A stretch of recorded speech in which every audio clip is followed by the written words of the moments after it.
¿Qué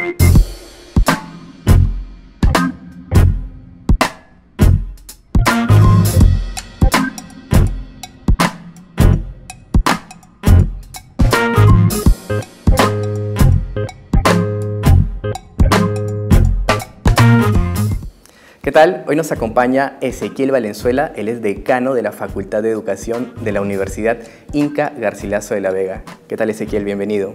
Gracias. Ezequiel, la primera pregunta que yo querría hacerte es, ¿cuál es la importancia que tiene el Inca Garcilaso de la Vega en la cultura peruana? Lleva el nombre de una reconocida universidad donde laboro, la Universidad Inca Garcilaso de la Vega, y pienso que los mentores, los fundadores de esta institución formadora, creyeron conveniente ponerle ese nombre en honor a uno de nuestros más grandes historiadores, y por no decir también literatos. Fue el primer escritor que pudo escribir sobre la historia de los incas. Fue el primero. Por eso que algunos autores como Luis Alberto Sánchez, Mario Vargas Llosa, lo califican como el más grande historiador de esa América indígena. Y ahora es obligación por parte del estudiante de manera especial y de todos, para conocer nuestra identidad cultural, debemos leer este libro clásico que es de los Comentarios Reales, del Inca Garcilaso de la Vega. Y ahora, en este sentido, para conocer un poco más nuestra identidad de mestizos, ¿no? ¿Cómo se relaciona este concepto de mestizaje con el Inca Garcilaso de la Vega y su gran libro, Los Comentarios Reales de los Incas? Tú imagínate, en ese entonces estamos hablando del siglo XVI, comienzos del XVII, el mestizaje, especialmente en Europa, no era bien concebido, era algo demoníaco. Y Garcilaso tenía que imponerse allá en Europa, en España, su condición de mestizo. Entiendo que tuvo dificultades, ¿no? Muchas dificultades. Se miraba al espejo y decía, bueno, ¿qué soy? No parezco ser indio, pero ni tampoco español. Tampoco español. Claro. ¿Qué soy? Imagínate la desesperación del Inca Garcilaso en esos momentos, en su juventud, de decir, ¿qué soy? Entonces, era todo un proceso de poder aceptarse tal como era. Y el libro Los Comentarios Reales es bajo la pluma de un mestizo, donde se ven ambas culturas, respetando la cultura de su padre, la hispana, como también la de su madre.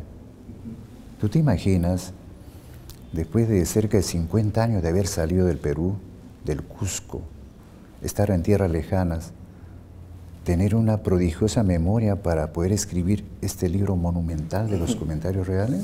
Porque además en este tiempo habían posturas, ¿no? Dos posturas, como la indigenista y la postura hispanista, ¿no? Pero hay que entender que ninguna de estas dos posturas en sentido estricto es la mejor, sino nosotros somos el resultado de la fusión de dos culturas. Somos la simbiosis de ambas posturas, corrientes, situaciones que se dio en el Perú. Felizmente que a la fecha ya se está superando eso de preguntarnos a qué corriente perteneces o bajo qué influencia estás para poder escribir, si la hispana o la indígena. Ya no. Nosotros somos el producto, somos la simbiosis, somos el resultado de ambas culturas. Y el Inca Garcilaso, pues, es el gran personaje mestizo de esa América antigua. En los Comentarios Reales de los Incas se cuenta mucho cómo la labor educativa ayuda a los pueblos que eran conquistados, ¿no? En ese sentido, yo quería hacerte la pregunta, Ezequiel, ¿no?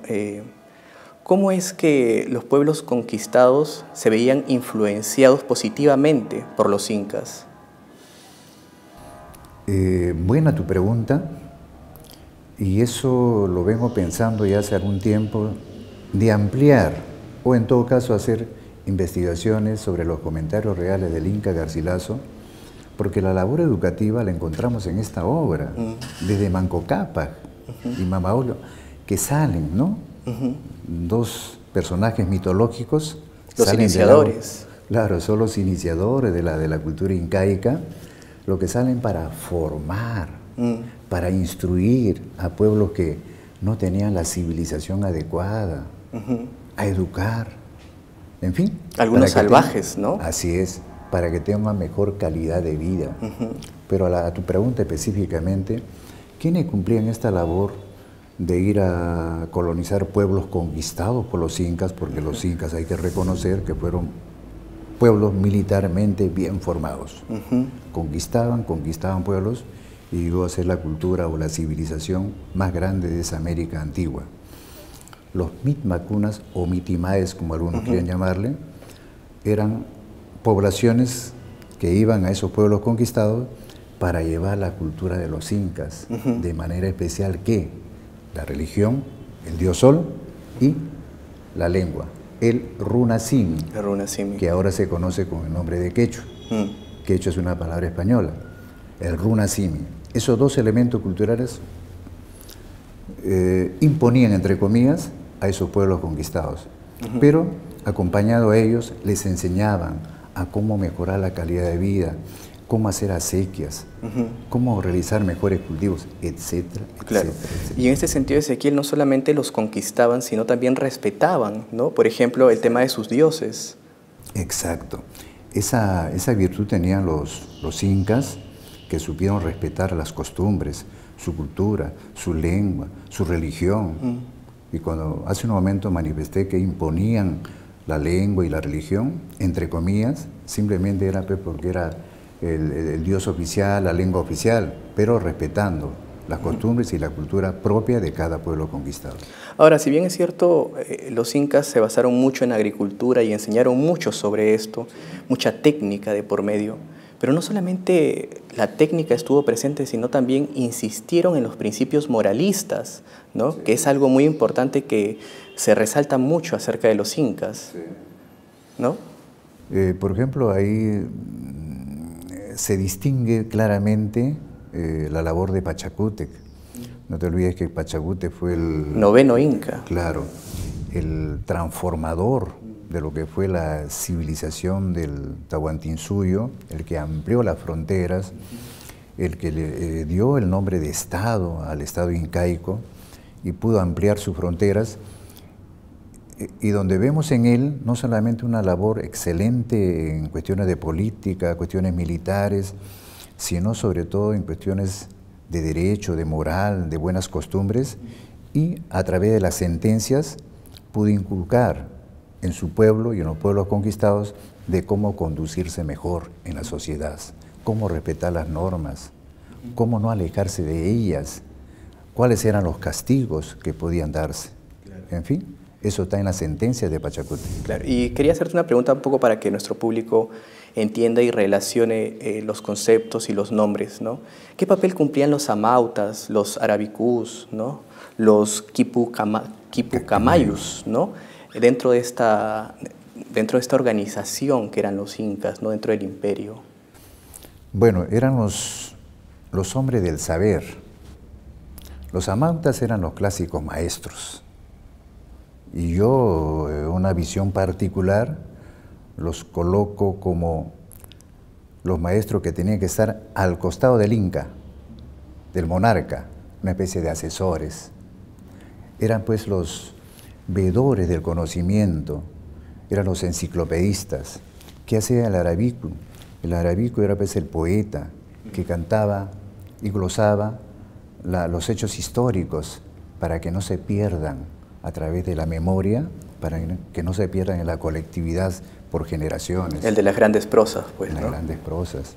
Los quipucamayos, los que registraban los hechos a través de esos cordones anudados, ahí registraban los hechos históricos para que no, los quipus, para que no se pierdan. Y ahí falta uno, los mitimaes o mitmacunas, que eran los que iban a colonizar pueblos. De los que hablamos hace un momento. Claro, los que llevaban cultura, ejercieron una notable labor. Y te lo digo ahora, estoy pensando en escribir un libro sobre la labor de los mitmacunas. Ahora, ¿esta labor educativa que tenían los incas era impartida a todo el pueblo o solamente a la realeza? La educación había en dos formas, ¿no? Una educación formal, estatal, dirigida a los nobles, a los hijos de los nobles. Y de otro lado, para la clase mayoritaria, el pueblo, los runas, runa hombre campesino, había pues la educación familiar, donde los padres eran los maestros. Y lo primero que tenían que enseñar los padres a los hijos era cómo vivir mejor en esa gran nación de los incas, y vivir mejor era pues a través del trabajo, y el trabajo sobre todo, como lo has dicho, en la agricultura.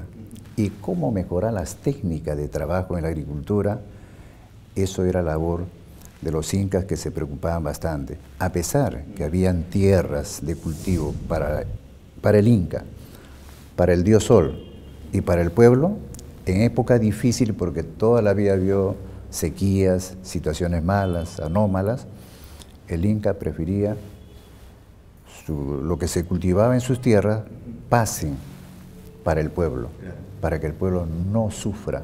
Siempre apelando por el bienestar común, ¿no? Así es, así es. Sí. Sin duda, un tema muy interesante que podría tomarnos muchísimos minutos más, ¿no? Muchas gracias por acompañarnos en esta entrevista, Ezequiel. A ustedes las gracias, y acá encuentran un amigo para poder conversar en cualquier otro momento. Sin duda. Felicidades. Gracias.